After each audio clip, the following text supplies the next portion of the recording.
Daniel Ricciardo has talked about the problems he had during his short time with McLaren. He told the Beyond the Grid podcast that he had trouble turning corners, which made him feel less confident. Also, Daniel Ricciardo won't be leaving F1 at the end of the season because he made a deal to become the third driver for his old team, Red Bull. But why are they getting together again? This and more is in the video for today. Ricciardo pinpoints the main cause of his struggles during 2 years stint at McLaren. Ricciardo moved from Renault to McLaren in 2021 with the hope of helping the walking team win again. He won the Italian Grand Prix in his first with the team, but that was one of the few highlights. In fact, the experienced Australian's younger teammate Lando Norris always qualified and raced better than him. In the end, he was dropped in favor of F3 and F2 champion Oscar Piastri for the 2023 season. When Beyond the Grid host Tom Clarkson asked Ricciardo to explain why he was having problems, especially with McLaren's 2022 Challenger, he said that he didn't have enough feel and feedback behind the wheel and that corner entry was the problem. Everything begins there. If you have trouble with a corner on the way out, it's usually because of something that's been through the corner that puts you in. Let's say a difficult position on the way out. Most problems start at the entrance. Not all, but most, said Ricciardo, who will return to Red Bull as a third driver in 2023. It's kind of like a way in, but it's more of a feeling and a limit. I also think about my first race with McLaren, when I beat Lando in qualifying. When I first got the car, I was still pretty green, if you know what I mean. I'm a little bit confused. Did we just get lost? Did I then start to try too hard, or did we try to engineer it too hard and move away from, say, my strengths to try to drive the car in a way that wasn't my strength and that I couldn't really understand? I don't know, but it's a good question. I think we had trouble on both ends, with the team trying to figure out what it was and how to fix it and make it better. But I also think to myself, okay, I'm not perfect. Yes, I have some flaws, and this car happens to show some of them. But let's say I still didn't find a way to gel at one with this car enough.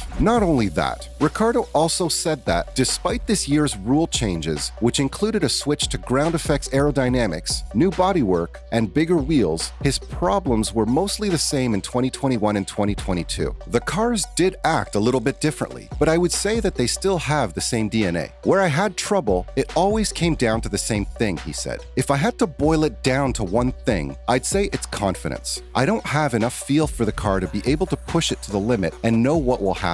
This year, there weren't many laps where I crossed the finish line and thought, that was a good lap. Ricciardo also pointed to a big upgrade package that McLaren brought to the Spanish Grand Prix, which included changes to the front and rear wings, suspension, floor, side pods, engine cover, diffuser, and more, as the moment his 2022 form went downhill. We told people what was going on around Barcelona, and that's when I started to have a harder time. I don't know if it was a coincidence, but the gap to Norris started to get bigger again, the 33-year-old said. Before that, I always felt like I was within a tenth or two of Lando, and we were kind of nipping and tucking. It started to come apart again at that point. Even so, after their last race together in Abu Dhabi, McLaren surprised Ricciardo with a touching hidden message. A few seconds after Ricciardo crossed the finish line in 9th place, he was told to dial purple C1 on his steering wheel. This brought up an image of the team celebrating the Australians' win and their 1-2 finish at the 2021 Italian Grand Prix. That's awesome. That's a great thing. Thanks, guys, said Ricciardo, who seemed surprised. Then, race engineer Tom Stallard said, it's been an honor to work with you, and we've all enjoyed it. Ricciardo is leaving McLaren after 2 years and will be the third driver for his old team Red Bull in 2019. Well, why are Ricciardo and Red Bull reuniting for 2023? First, Ricciardo aims to stay relevant and keep 2024 door open. When Daniel Ricciardo and McLaren broke up, the Australian decided he wouldn't rush into his next steps. He's at a turning point in his career, and his next move was very important after a rough time with McLaren. I didn't want to race for a team that was lower on the grid. Because of this, Ricciardo and his team didn't even start talking to teams like Sir Williams, which had spots for 2023. Instead, he looked for ways to keep one foot in the paddock while taking a real break from the sport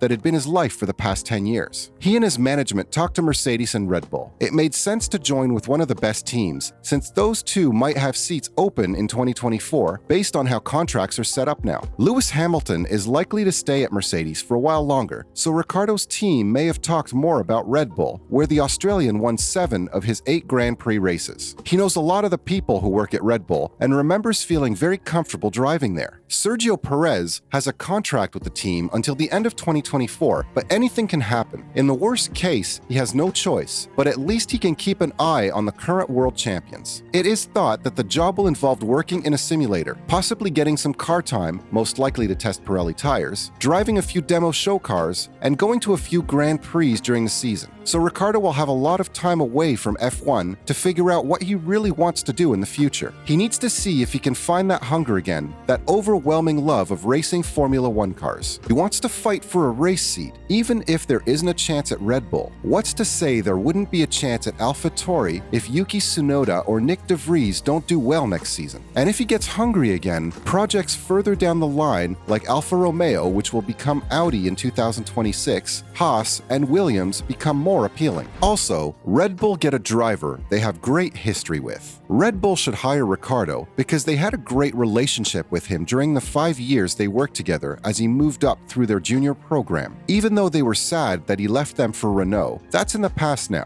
and having someone with such a high profile and strong brand, as well as a lot of F1 experience, will only help to improve their operation as a whole. Christian Horner, the team's boss, said that he didn't think Ricciardo would get a race seat, in part because Sergio Perez had a good season, helped them win their first Constructors' Championship since 2013, and is under contract until the end of 2024. But things can change quickly in F1, and with Ricciardo on board, Red Bull has more choices. Red Bull likes to have choices, which is why they kept Alex Albon until they finally let him go to Williams. They can use Ricciardo to fill in for Max Verstappen, Perez, de Vries, or Tsunoda if they need to. His presence will keep Perez on his toes and make sure he keeps doing what they want him to do, even though it's unlikely he'll be replaced. His work on the simulator will be very helpful, and they can use it to figure out if he could fill in for one of their 2 teams if they needed to. Since the energy drink brand does a lot of marketing, the Australian can help carry some of the load and take some of the pressure off race drivers Verstappen and Perez. And finally, he doesn't have to be the backup driver at all races or spend a lot of time in the simulator or at the factory, which is good for Ricciardo as well. It makes a lot of sense for both sides, so an agreement was reached pretty quickly. As a bonus, the F1 team bosses choose their top 10 drivers of 2022. Max Verstappen was voted the best driver of the year by Formula One team principals for the 2nd year in a row. This comes after the Red Bull driver successfully defended his title. Based on the current F1 point system, drivers were given scores ranging from 25 for the winner to 1 for 10th place. Then, those scores were added up to make a ranking. After winning his 2nd championship in Japan with 4 races left, Verstappen crushed the competition in this ranking, beating Ferrari's Charles Leclerc by 63 points. This season, Verstappen won a record 15 Grand Prix, which is the most ever in a single season. Leclerc got his best 2nd place finish of his career by beating Sergio Perez to P2 in Abu Dhabi. He was 2nd, and George Russell in his first season with Mercedes finished 3rd. Lewis Hamilton went through his first Formula One season without winning a Grand Prix. He finished 4th, and Perez, who is on Verstappen's team, came in 5th. Lando Norris of McLaren was a great 6th, and he was the best of the rest in the championship. Carlos Sainz of Ferrari fell 3 places to 7th. Fernando Alonso, who was leaving Alpine after 2 seasons to replace Sebastian Vettel at Aston Martin next year, was 8th, just 1 point behind his countryman Carlos Sainz. Valtteri Bottas stayed in 9th place for the 2nd year in a row, even though he switched from Mercedes to Alfa Romeo. Sebastian Vettel, who's leaving Formula One after this season, moved up to 10th. Great to see Ricciardo still on the grid, don't you agree? Well, that's it for today, guys. Hope you enjoyed the video. Till next time, cheers.